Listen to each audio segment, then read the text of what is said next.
Hello everyone, मैं शिवम सिंह आपका अपने YouTube channel we will institute पर बहुत बहुत स्वागत करता हूं। आई होप कि आप सारे के सारे बहुत अच्छे होंगे और स्वस्थ होंगे और पढ़ाई भी मन लगाकर कर रहे होंगे। जैसा कि आपको पता है कि हम इंडियन पॉलिटी या भारतीय राज व्यवस्था जो है शुरू कर दिए थे और इसकी हमने 2 क्लास जो है ले ली थी। इसके बाद में या फिर लास्ट क्लास में हमने पढ़ लिया था बंगाल के बारे में। जब 1707 में औरंगजेब की मृत्यु हो जाती है तो सारे के सारे लोग अपने आप को स्वतंत्र घोषित करना शुरू कर देते हैं। जैसे ही सारे लोग अपने आप को स्वतंत्र घोषित कर देते हैं तो उसमें से सबसे पहले स्वतंत्र घोषित होता है बंगाल, और बंगाल का नवाब बन जाता है कौन? मुर्शिद कुली खान। और मुर्शिद कुली खान के ही द्वारा एक शहर बसाया जाता है जिसका नाम था मुर्शिदाबाद, और उसी मुर्शिदाबाद को आगे चलकर जो है बंगाल की राजधानी बना दिया जाता है और ढाका को राजधानी से हटा दिया जाता है। उसके बाद बंगाल का अगला नवाब बनता है शुजाउद्दीन, और उसके बाद शुजाउद्दीन के बाद जो बंगाल का अगला नवाब बनता है सरफराज खान। सरफराज खान के टाइम पर एक बहुत ही महत्वपूर्ण बैटल जो है लड़ा जाता है या युद्ध लड़ा जाता है जिसका नाम था बैटल ऑफ घेरिया, जो कि 1740 में लड़ा जाता है सरफराज खान और उसी के चचेरे भाई के बीच जिसका नाम था अली वर्दी खान, जिसमें अली वर्दी खान की जीत होती है और सरफराज खान की हार होती है। और इसी तरह से बंगाल का अगला नवाब बन जाता है अली वर्दी खान, और अली वर्दी खान को जो है सबसे महान नवाब कहा जाता है क्योंकि वो अंग्रेज़ों के मंसूबों को बहुत जल्दी समझ गया था। ये मैं आपको बता चुका था। इसके बाद में बंगाल का अगला नवाब बनता है सिराज उद्दौला, और सिराज उद्दौला के द्वारा एक अटैक किया जाता है या फिर एक आक्रमण किया जाता है कासिम बाजार पर, क्योंकि वहाँ पर अंग्रेज़ जो हैं किलेबंदी कर रहे थे। इसीलिए वहाँ पर अटैक करके 146 अंग्रेज़ों को कैद कर लिया जाता है, और कैद करने के बाद उन्हें एक कोठरी में बंद कर दिया जाता है जिसका या एक महल में बंद कर दिया जाता है जिसका नाम था फोर्ट विलियम, जो कि अंग्रेज़ों का ही एक फोर्ट हुआ करता था। उसमें उनको बंद करके 2 दिन तक रखा जाता है, और 2 दिन के बाद जब उन्हें निकाला जाता है तो उसमें से 123 लोगों की मृत्यु हो जाती है। 123 अंग्रेज़ जो है मर जाते हैं और 23 अंग्रेज़ जिंदा बचते हैं। उन 23 में से एक अंग्रेज़ हुआ करते थे जिनका नाम था जॉन मिल्डेनहॉल, और जॉन मिल्डेनहॉल के ही द्वारा इस पूरी की पूरी घटना का वर्णन किया जाता है जिसे कहा जाता है ब्लैक होल ट्रेजेडी या फिर काल कोठरी की घटना। इसके बाद अंग्रेज़ों को बहुत ज़्यादा गुस्सा आ जाता है, और गुस्से में आने के बाद मद्रास से एक अंग्रेज अधिकारी बुलाया जाता है जिसका नाम था रॉबर्ट क्लाइव, और रॉबर्ट क्लाइव आते ही एक युद्ध छेड़ देता है जो कि 1757 में लड़ा जाता है, और उसका नाम था बैटल ऑफ प्लासी, जो कि रॉबर्ट क्लाइव और सिराज उद्दौला के बीच में लड़ा जाता है।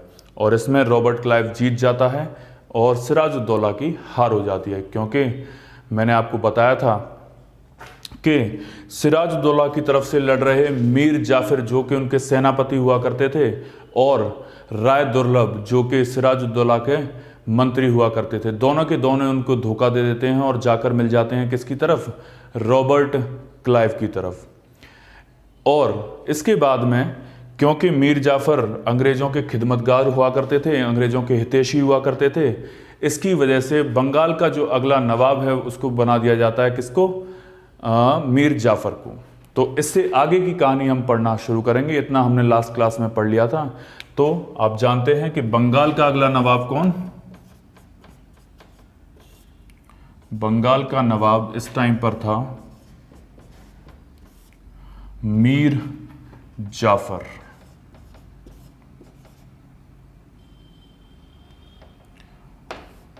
और इसके बाद में मीर जाफर जो है वो 1757 से लेकर 1760 तक जो है यहाँ के नवाब रहते हैं। इसके बाद में मीर जाफर के साथ अंग्रेज़ों का कुछ मतभेद हो जाता है टैक्स को लेकर या कर को लेकर या रेवेन्यू को लेकर। इसी वजह से मीर जाफर के बाद बंगाल का अगला नवाब जो है अंग्रेज़ बना देते हैं किसको?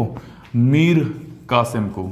तो बंगाल का अगला नवाब जो है बन जाता है मीर कासिम, जो कि 1760 से लेकर 1763 तक रहता है।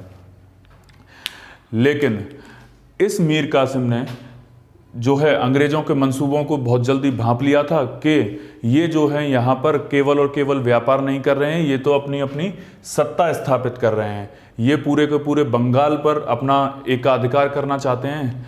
तो इसी मीर कासिम ने एक संदेश जो है इनके द्वारा भेजा जाता है मुगल बादशाह शाह आलम द्वितीय को, और एक अवध के नवाब हुआ करते थे जिनका नाम हुआ करता था शुजा उद्दौला। इन दोनों को एक संदेश भेजा जाता है कि जल्दी से जल्दी इन अंग्रेज़ों को रोका जाए, नहीं तो बहुत देर हो जाएगी और बंगाल पर ये लोग जो हैं अपना एकाधिकार प्राप्त कर लेंगे। तो इस बात की भनक जो है लग जाती है अंग्रेज़ों को कि मीर कासिम के द्वारा ऐसे ऐसे संदेश भेजा गया है। तो अगेन जो है इस मीर कासिम को हटाकर दोबारा से बंगाल का नवाब बना दिया जाता है। कौन? मीर जाफ़र, क्योंकि यही मीर जाफ़र जो है अंग्रेज़ों का खिदमतगार हुआ करता था, इसीलिए दोबारा से मीर जाफ़र को ही बना देते हैं। कब? 1763 में। दोबारा से जैसे ही ये मीर जाफ़र 1763 में बंगाल का नवाब बनता है, तो उसके बाद में ये मीर कासिम जाता है मुग़ल बादशाह शाह आलम द्वितीय के पास और अवध के नवाब शुजा उद्दौला के पास, जिनको इन्होंने मैसेज भेजा था या संदेश भेजा था, और उनके साथ मिलकर एक ट्रिपल अलायंस बनाई जाती है या एक समूह बनाया जाता है जिसका नाम था ट्रिपल अलायंस, या ऐसे नहीं कह सकते ट्रिपल अलायंस, एक समूह बनाया जाता है या तीनों के तीनों एक समूह में मिलकर लड़ने के लिए जाते हैं। आपने इतना लिख लिया होगा। इसके बाद जो है जब तो मीर जाफ़र जो हैं बंगाल के नवाब बन गए और मीर कासिम पहुंच जाते हैं उन दोनों के पास। तो 1764 में एक युद्ध लड़ा जाता है जिसका नाम था बैटल ऑफ बक्सर, यानी कि बक्सर का युद्ध। और यह बक्सर का युद्ध जो है लड़ा जाता है 3 लोगों के बीच में, जिनमें से पहले थे मुगल बादशाह शाह आलम द्वितीय, शाह आलम सेकंड, दूसरे मीर कासिम, और इनके आगे हम जो है बंगाल का नवाब नहीं लिखेंगे, क्योंकि जिस टाइम पर ये ट्रिपल अलायंस बनाते हैं या इनके पास जाते हैं उस टाइम पर तो ये हटा दिए गए थे, और इस टाइम पर बंगाल का नवाब कौन था? मीर जाफ़र था, जो कि 1763 में दोबारा बना दिया गया था। ठीक है। तीसरा अवध के नवाब। अवध एक प्रांत या एक सूबा हुआ करता था जिसके नवाब हुआ करते थे शुजा उद्दौला।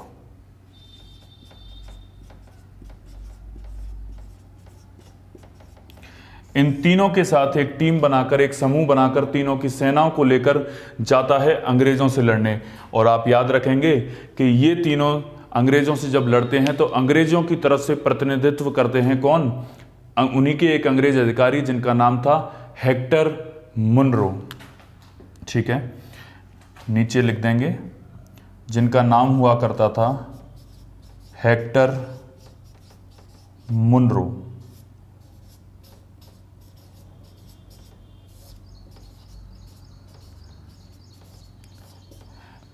एक तरफ से तो ये तीनों लड़ रहे होते हैं और एक तरफ से प्रतिनिधित्व कर रहे होते हैं कौन? Hector Munro. इन दोनों के बीच में ये युद्ध लड़ा जाता है और इस युद्ध में हेक्टर मुनरो की जीत हो जाती है, यानी अंग्रेजों की जीत हो जाती है, और ये जो ट्रिपल अलायंस बनती है या तीनों लोगों का समूह बनता है ये हार जाता है। इसके बाद में आई होप कि आपको इतना समझ आ गया होगा, आपने स्क्रीनशॉट लिया होगा। आगे चलते हैं। इसके बाद में जब ये तीनों के तीनों हार जाते हैं और अंग्रेज जो है जीत जाते हैं, तो इन दोनों के बीच में एक संधि होती है या एक ट्रीटी होती है जो कि 1765 यानी कि 1765 में होती है, जिसका नाम था treaty of Allahabad. Treaty of Allahabad यानी कि इलाहाबाद की संधि। और ये जो संधि है वो दो लोगों के बीच में होती है। पहली जो होगी वो होगी रॉबर्ट क्लाइव और शाह आलम द्वितीय के बीच में। पहली जो संधि होती है वो किसके बीच में होती है? रॉबर्ट क्लाइव और शाह आलम द्वितीय के बीच में। ये वही शाह आलम द्वितीय हैं जो कि उस टाइम पर मुगल बादशाह हुआ करते थे और इसके खिलाफ जो है युद्ध लड़े थे, ठीक है। और दूसरे रॉबर्ट क्लाइव और शुजा उद दौला के बीच में।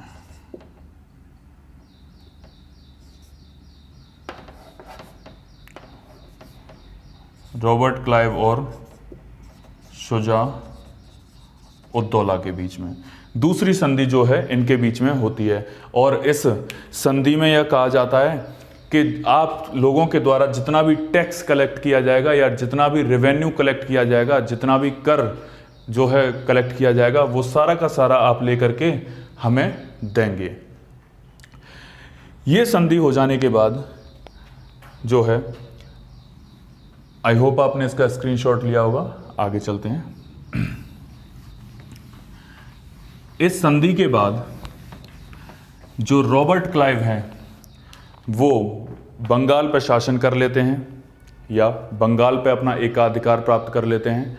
और उसके बाद में धीरे धीरे जब आगे चलते हैं तो रॉबर्ट क्लाइव जो हैं वो रहते हैं 1765 से लेकर 1772 तक, ठीक है। और इसी दौरान वो लगा देते हैं क्या? बंगाल में द्वैध शासन यानी कि डायरकी इन बंगाल। तो ये बंगाल में द्वैध शासन लगा देते हैं जिसको बोलते हैं डायरकी।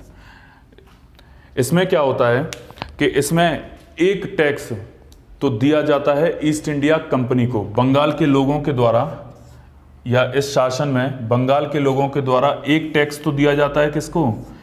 ईस्ट इंडिया कंपनी को। और दूसरा टैक्स दिया जाता है, आप जानते हैं कि अंग्रेजों के साथ जो है एक और खिदमतगार जुड़े थे जिनका नाम हुआ करता था राय दुर्लभ, जो कि सिराज उद दौला के मंत्री हुआ करते थे। तो एक और कौन? राय दुर्लभ। मतलब बंगाल के लोग जो है दो टैक्स देते हैं, एक ईस्ट इंडिया कंपनी को और दूसरे राय दुर्लभ को। और इसमें से भी जो राय दुर्लभ टैक्स कलेक्ट करता है उसमें से 81% टैक्स जो है वो जाता है किसको? ब्रिटिशर्स को। और बाकी का बचा हुआ 19% जो है राय दुर्लभ के पास रहता है। ऐसे ही जब बंगाल में ये चीजें हो रही थी तो अंग्रेजों के द्वारा बहुत सारा पैसा जो है लूटा गया। और इसी 7 साल के पीरियड को, यानी कि 65 से लेके 72 कितने साल होते हैं? 7 साल होते हैं। इसी 7 ईयर्स के पीरियड को क्या कहा जाता है? भारत की लूट। भारत की लूट यानी कि लूट ऑफ भारत या इंडिया, आप कुछ भी लिख सकते हैं, ठीक है।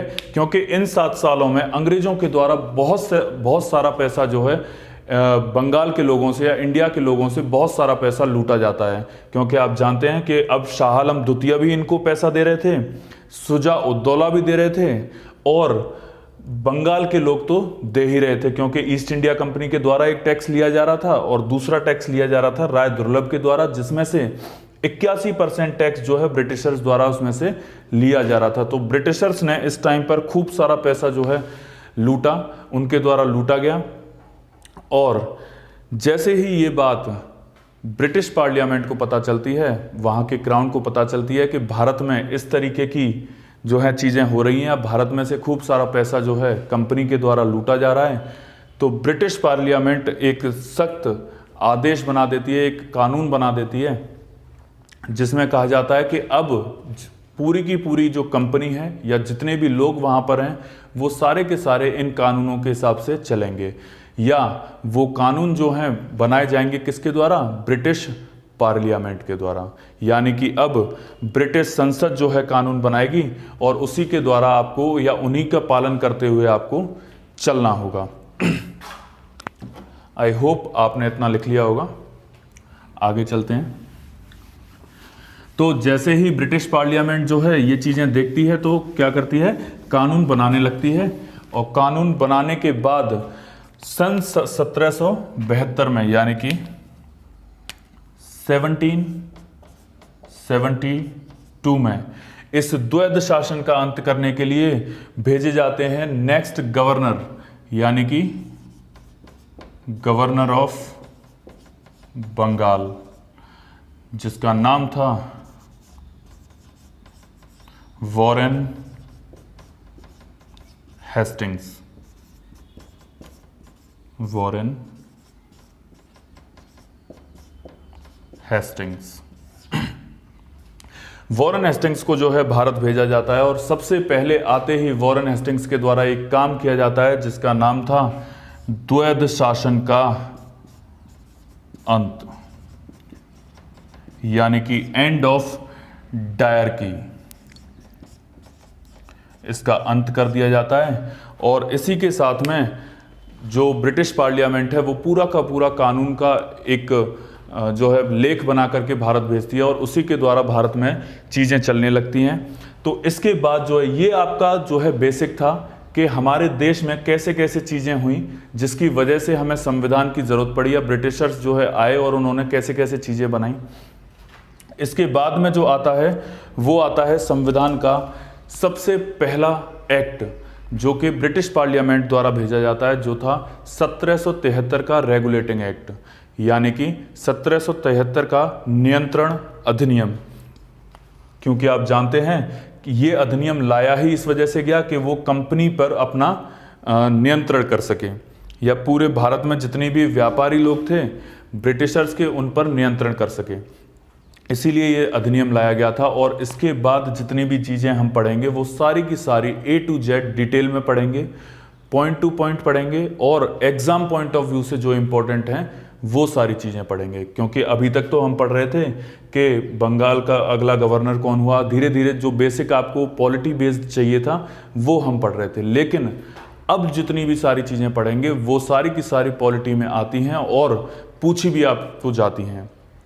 ये मैंने आपको इसलिए पढ़ाया कि आपको एक ओवरव्यू पता चल जाए कि कैसे कैसे चीज़ें शुरू हुई थी और कहाँ से इनको पढ़ना शुरू करना है। क्योंकि आप जब कभी भी बुक खोलेंगे, कोई भी बुक आप ले सकते हैं, जैसे लक्ष्मीकांत है या कोई भी पॉलिटी की बुक है, XYZ, DD बसु है, तो वो जब आप खोलेंगे तो उनमें सबसे पहले फर्स्ट पेज पे ही आपको मिलेगा क्या, जो पॉलिटी की शुरुआत है वो मिलेगी ही बंगाल से। क्योंकि बंगाल ही एक विस्तृत क्षेत्र हुआ करता था, एक फैला हुआ क्षेत्र हुआ करता था। सबसे अमीर और सबसे ताकतवर क्षेत्र भी कौन हुआ करता था? बंगाल हुआ करता था।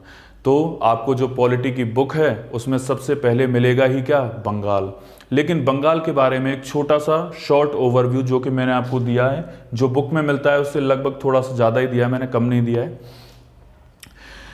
इसके बाद में जो आपकी मेन पॉलिटी स्टार्ट होती है या भारत का संवैधानिक विकास जो स्टार्ट होता है वो शुरू होता है 1773 के रेगुलेटिंग एक्ट से। यानी कि हम 2 फेजेस में इस पॉलिटी को कंप्लीट कर रहे थे, या 2 फेजेस में भारत का संवैधानिक विकास जो है हम कंप्लीट कर रहे थे, जिसमें से पहला था कंपनी के अधीन शासन, जिसमें 1757 से लेकर और 1858 तक का या 1857 तक का पीरियड हमें पढ़ना है, ये मैं आपको लिखा चुका हूँ।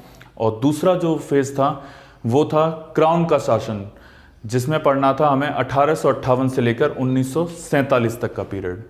तो हम पहला फेज जो है स्टार्ट करेंगे, जिसका नाम है कंपनी के अधीन शासन, जिसमें हम 1773 के रेगुलेटिंग एक्ट से शुरू करेंगे और डिटेल वाइज शुरू करेंगे। तो अब आप जो है नोट्स बनाना शुरू कर सकते हैं। अगर आपने नहीं भी नोट्स बनाए हैं तो कोई परेशानी नहीं है, कोई दिक्कत नहीं है, क्योंकि ये सारी चीज़ें जो हमने अभी तक पढ़ी हैं इन 2-3 क्लासेस में, ये हम हिस्ट्री में भी पढ़ेंगे, क्योंकि इतिहास जब हम स्टार्ट करेंगे तो ये सारी चीज़ें डिटेल में आएंगी, ठीक है। लेकिन इसके आगे की जितनी भी चीज़ें हैं वो सारी की सारी आपको बाकायदा अभी से नोट्स जो है बनाना शुरू कर देने हैं। जो अब आपकी नेक्स्ट क्लास होगी वहाँ से आपको नोट्स बनाना ज़रूर शुरू करने हैं 1773 के रेगुलेटिंग एक्ट से। आज के लिए इतना ही, आज के लिए धन्यवाद। वीडियो देखने के लिए आपका बहुत बहुत शुक्रिया। आप वीडियो को लाइक ज़रूर करें, शेयर करें, सब्सक्राइब करें, ठीक है। आज रात के लिए इतना ही। गुड नाइट, शुभ रात्रि, शबा खैर।